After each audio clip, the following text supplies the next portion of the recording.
Hi, thanks for joining us for our family mixed media canvas. You should have a box of supplies. Go ahead and have your box ready, and then you're gonna get set up for the first part. The first part, you're gonna need your canvas. You're gonna need the turquoisey blue paint, the white paint, a big brush. You need some water for cleaning your brushes.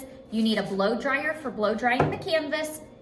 Then you're gonna need I'm using an old rag.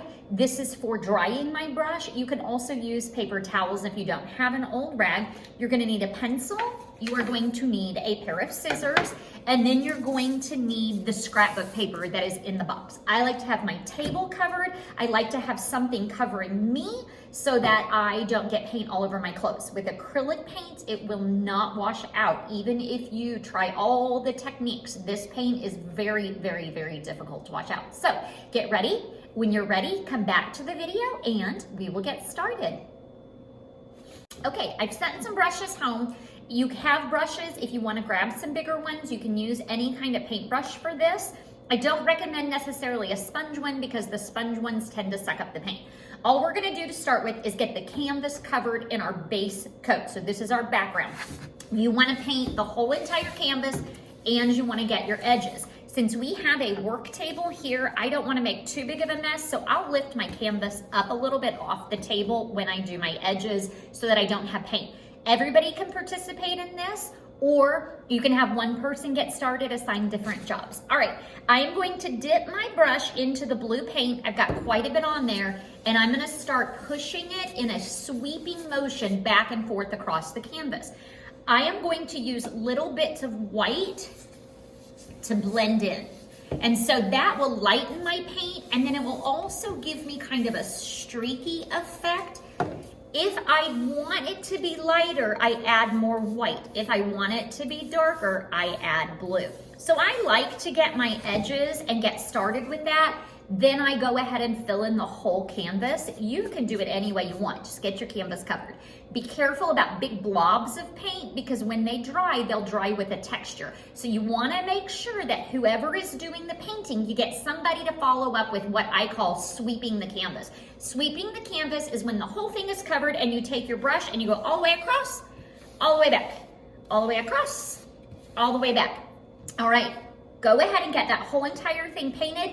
Then you're gonna get your blow dryer. For this part, I like to just set my blow dryer down, maybe on the floor, off to the side. I just turn it on. I let it do the work so that I can move on to the next part. So get your canvas painted, get your blow dryer going, and then while that's happening, stop the camera, come back while the blow dryer is going, and we're gonna move on to the next step where we use our scrapbook paper. Okay, we'll be right back. Okay, you should have your canvas blow drying somewhere, kind of clear off an area. Each member of the family needs to pick a different piece of scrapbook paper. You should have your brush in the water. The acrylic paints, if you don't keep the brushes in water, if you let the acrylic paint dry, you're gonna have to throw it in the trash. So I just drop my brush in the water. At this point, not gonna do anything else with it. Okay, when each member of the family has a piece of scrapbook paper, you're gonna need scissors and a pencil. You are going to take the scrapbook paper, you are going to turn it over. I'm gonna take my watch off, leave it over there. My hand is wet. All right, lay your hand with part of your arm on the scrapbook paper. Now, the bigger your hand is, the less scrapbook paper room you're gonna have for your arm. That's fine. Go ahead and lay it down. You will want to trace other people's hands. It's kind of hard to trace your own hand, although I'm an expert, so I can trace my own hand. Not bragging or anything, I'm bragging. All right, so just very quickly, what I want you to do is get everybody's hand traced. I'm gonna do mine really fast, and then you guys can stop the video and you can go do your own. Once I get my hand traced, there it is, I am going to cut it out. So I'm gonna be very careful on how I cut. I wanna cut each person's hand out with part of their arm. Once I have every family member on a piece of scrapbook paper, hands cut out, then we're gonna come back and we're gonna get the Mod Podge. You have a thing of Mod Podge. It's labeled, it looks like white paint. So cut out hands, find the Mod Podge, make sure your canvas is dry, and we'll be back.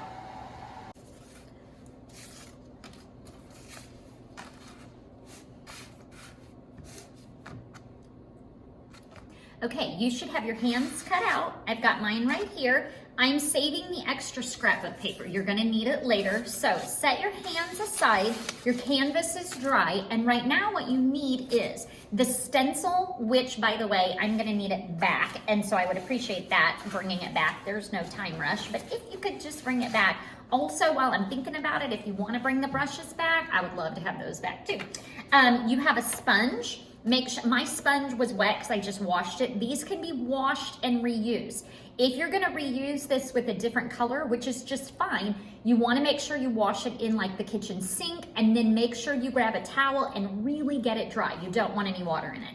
I'm just gonna be using white for mine, but I'm gonna dip the sponge into the white, and then I'm gonna take it and I'm gonna find a place on the tablecloth that's kind of out of the way, and I'm just gonna tap it. I don't want it to be ooshy gooshy, because then it'll splooch underneath of the stencil. I'm just gonna put my stencil randomly in different places, and I am just going to sponge some patterns on. I'm not even gonna do the whole entire thing. I've got one little pattern there. I'm gonna move it, I'm gonna keep going, and I'm going to do this pattern. You can take turns on who's doing it. Again, you can change colors if you want to. I'm gonna use up what's on the table. I've got a different pattern on the other end. Also be careful because right here I have my Mod Podge, and you don't wanna get Mod Podge instead of paint.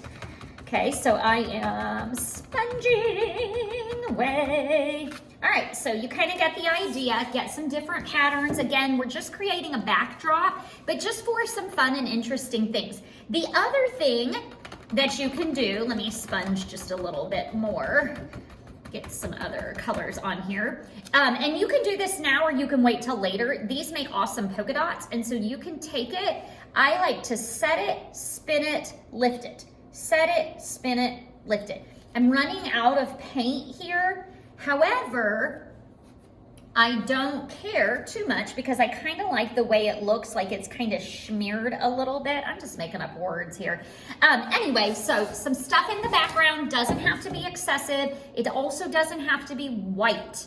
Okay, it can be any color you want it to be, if you have, just with the colors that you're using. I also can take, and I'm just gonna use this on a paper towel, I'm not gonna go wash it for time's sake, that blue. Since I did do my blue mixed with white, if you want to, just for some contrast, you can get in there. You can't really see it super well. I've got some lighter places over here, but you can even go back, I didn't knock it off, and you can use some of that blue depending on how light you ended up making that white. But even that, you can see some contrast. It's not a huge amount of contrast, but it does look cool, okay? So hands are done. You've done some sponging on here. Once you're done, go wash your sponge. You don't, if you're not gonna use it again, you don't need to dry it, but just go wash it, leave it by the sink. When we come back, you're gonna need your Mod Podge. I always take my wedding ring off, so all of you who are married need to take your wedding ring off, or just know that the Mod Podge will get down around inside and dry. So I'm gonna put that away and we'll be back. Make sure. Okay, we're back. I've tilted the camera down a little bit so you can see my canvas here. It's all the way dry, and you need to grab your hands. So I am going to arrange the hands on the canvas. I'm gonna do mine, let's see, I can kind of play with them. I only have 3 hands. So you're gonna have to fit them in. If you have a lot of hands, because I know there was a bigger family, you can overlap your hands, but somehow do it so that they are all coming together so that the flat end is on an edge. You can also, if you wanted one in the corner, you can actually do them coming out of the corner. You just trim your edges with scissors. You can have them coming out this way. So I'm going to put mine, I think like here, here. Maybe I'll put one up here. So I just kind of play with it until I have a layout that I like maybe like that. Anyway, once I have them where I want them, I am going to, and I can do this right on the canvas, I use my hands. I'm gonna get the Mod Podge. I'm gonna rub the Mod Podge over the entire back of the hand. Notice that I'm doing it right on top of the canvas. I'm gonna flip the hand over, put it where I want it, and then I'm going to take my hand, dip it back in, and I'm gonna Mod Podge right over the top of it. So this is kind of a messy job. I love doing it personally because, well, I don't mind being messy. Now I ended up moving my hand and making a different decision once I got it on there. So I can Mod Podge my edge as well. What I wanna do with each hand as I Mod Podge it, I wanna make sure that I rub down this hand so that I don't get any wrinkles, okay? If you overdo it, you'll start to get little tears, so make sure you don't overdo it. All right, go ahead and Mod Podge all the hands on there. Once you're done, you don't need to dry it. You do need to wash it. Yeah, wash your hands. Okay, so dry it. No, don't dry it. Don't dry it. You can just leave it wet. We're gonna add more stuff. Do wash your hands. Okay, so once you get that done, all hands Mod Podge, turn the camera back on. Okay, my hands are on here. I'm just gonna move the Mod Podge to the side for a minute. I'm gonna take a piece of the scrapbook paper that's left over. I'm gonna fold it in half. Hopefully grown-ups know how to do this. I am going to cut a heart. The way I cut a heart is, look, I make an incision into the corner of the paper where it's folded. I'm gonna go up for the heart. I'm gonna curve it around, and I'm gonna come back down. So I'm gonna end up with a heart. I'm gonna take different little pieces. You can make them bigger, smaller, you can make them long, you can make them fat. You decide how you want to do that, but go ahead and cut out a bunch of hearts. Once you've cut out the hearts, in the space around it, we're gonna put something right here in the middle of the hands, but you can use the extra scrap. I just stuck my hand in white paint. Remember what I said? Don't do that. But that's why this rag is here. All right, so now I'm going to actually get my Mod Podge. I'm going to put Mod Podge, just like I did on the hands, on the back of the hearts, and I am going to put them in different places. Now, one of the things I just did, I like that look, is I used the paper from this hand and I made a heart and I put it over a different hand.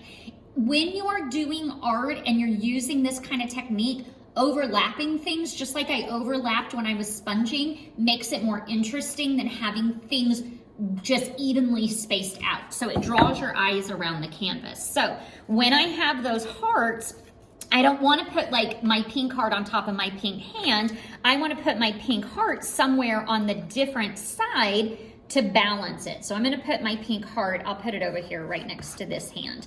All right, so cut out some different things.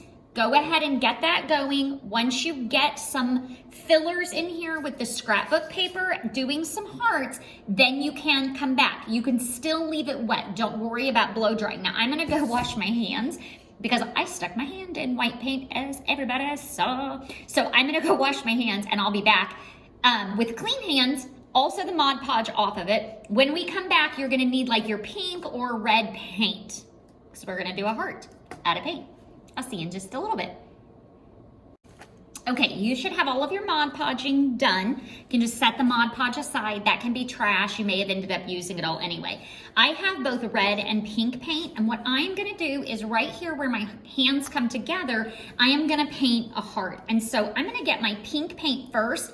I have one of the smaller brushes. I am going to, and I have to kind of hold the canvas up to eyeball it. I have to decide if I want my canvas to go this way or this way or this way. So look at your canvas, decide how you want it to be. I'm gonna make mine this way, and I am going to paint just a heart right in there with the hand. So I spilled the Mod Podge. Okay, I'm gonna now, I've used pink, I'm getting red, and I'm gonna use the red, and I'm actually gonna do a blending. Mine slightly overlap the hands. I'm gonna do a blend of red and pink because I like the way that looks. You can do it however you want to do it, as long as, I mean, you got a heart there. So start filling it in. This is a part where you can give somebody else do the outline, then somebody else do the work in the middle. But just like before, when I said be careful about having big streaks of paint because they don't dry well, make sure that you're smoothing it out. Now, I don't like for my pink and my red to be totally mixed together. I like to be able to see the different colors. So I will sometimes just come back, just kind of get some more color on there. The other thing is it might not cover it all the way the first time. So I'm going to get that heart on there. All right, once I have that heart on, and I will pull it up and just kind of show you that heart, the family is kind of connected with the heart. Those are your hands. I'm gonna use that red just to make, actually it's red and pink, some other kinds of things. So one of the things, I've got this space down here. I am gonna write the word family. So I'm just gonna use the paint on the brush, and I am gonna write family.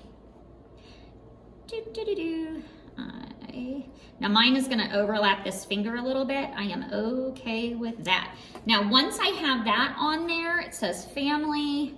Go back over it with some red so that I've got the blending of the two. It just so happened that my pink and red paint covered my pink hand. You might not even have a pink hand, so you can do any other color. So I did family. The other thing you could do is you could do like your last name if you wanted to. At this point, if you have room and you want to do it with paint, you can put people's names on there. So like, for example, I could come right here. Now I have handwriting that I can paint really well with. If you need to, you can blow dry and you can sketch it out, or you don't have to do this at all. So if you don't think your handwriting is what you want it to be, then don't. So I'm just gonna write mom there.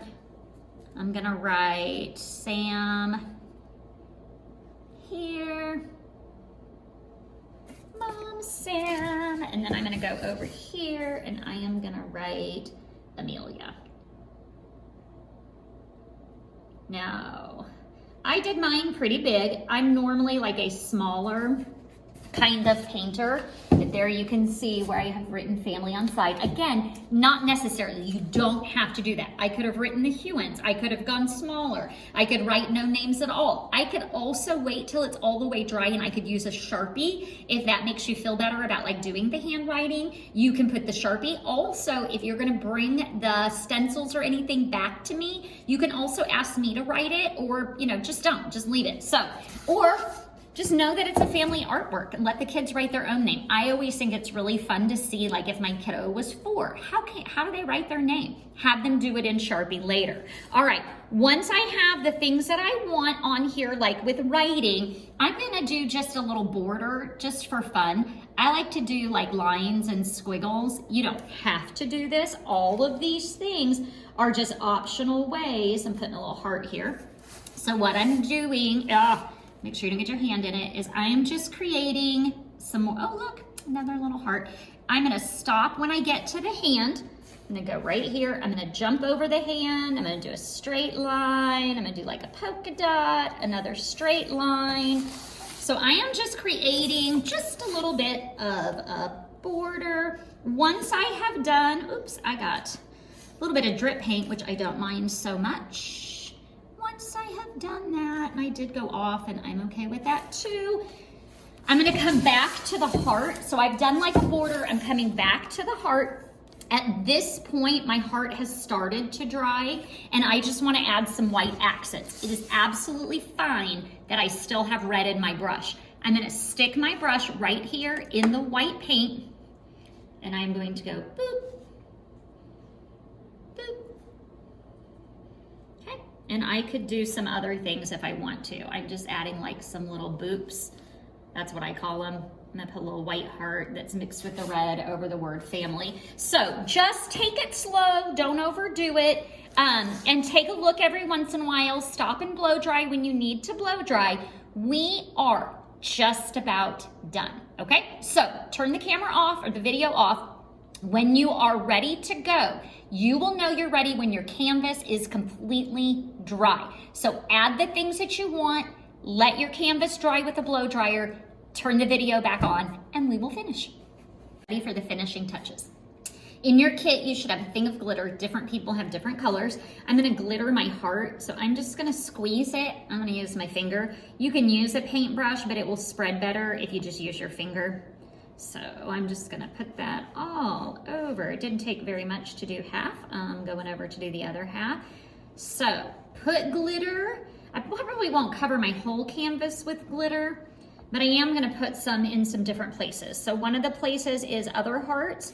I can just take my finger if I want to. Maybe I'll put some just on some of the paper hearts. You know, you probably have some stuck on your finger. You can put it right on your finger. So let's say I wanted some glitter where I wrote the word family. I just have it on my finger and I'm just going over the top of it. So anywhere you want to add glitter. Once you've added glitter, you have some jewels. This is a place where I like to do some add-ons like jewels and buttons, and I call them found things. If you have random buttons around the house, if you have a craft kit and you keep little scraps from like craft kits anywhere in the house, you can grab those. You should have a couple of little tiny clothespins. They're little white ones. Those are awesome to put in spaces. Like I might put one, I've got a little bit of a, nothing is blank. Clearly I have things everywhere, but I've got a little space over here. If I wanted to glue that down, that's a super cute clip that you can put a note on. You could print out a quote. You can put a photograph there of your family. So sometimes I like to do that where I actually take the little clothespins. I think these little tiny ones are so super cute. The other thing is then the jewels and found objects. I have found objects clearly everywhere because I have an art studio, but many of you have those junk drawers where there are things in there. Every person might have something that represents them, for example. Mine is things like little pieces of fabric, little pieces of cloth. I have random buttons. I have random flowers. Not necessary, but if you have them and you want to use them, mixed media art means using different materials to blend into your artwork. And so I'm going to take my jewels. I'm actually going to use the Mod Podge, which I think earlier I told you to throw away. So if you haven't thrown away, use it. If you did throw it away, you're fine to just use like Elmer's glue or do what I would do, go dig it out of the trash. So I'm just going to put a blob on my finger. I'm going to put some dots like that. Okay, and then I just wipe that right on the table. Where did my jewels go? Might notice that I regularly lose things, even when they are sitting right in front of me. So the jewels are fun because everybody can decorate different places. And just think about spacing them out or making little patterns on your art. But you can really do this any way you want to do it. So I've got some jewels there and I'm gonna stop for now. And you guys can do whatever you want to do. You can go on a treasure hunt if you want to and see if you have any like little found things that you want to stick on there. You can go hunt down glue if you threw your Mod Podge away. If you want to add any more scrapbook paper and make like a flower or any other shape out of scrapbook paper, you just go ahead and do that. But here is my canvas and I love it. I wish I could see all of yours, and so there is a way you could do it. You will go to Instagram or Facebook and you want to tag Imagine Studios NWA. On Instagram, it's hashtag Imagine Studios, and my Facebook page is Imagine Studios. If you had fun doing this at home, sign up for our newsletter and make sure you don't miss any other projects. We also have the My Create Crate. We're going to add this family project to the My Create Crate, and that way if you wanted to send it to a family member, you could absolutely send it. We ship all over the United States. Thank you so much for hanging out with me today. Don't forget to send me pictures of your art. You can also, I didn't mention, but you can text them to me and I'll put them on social media.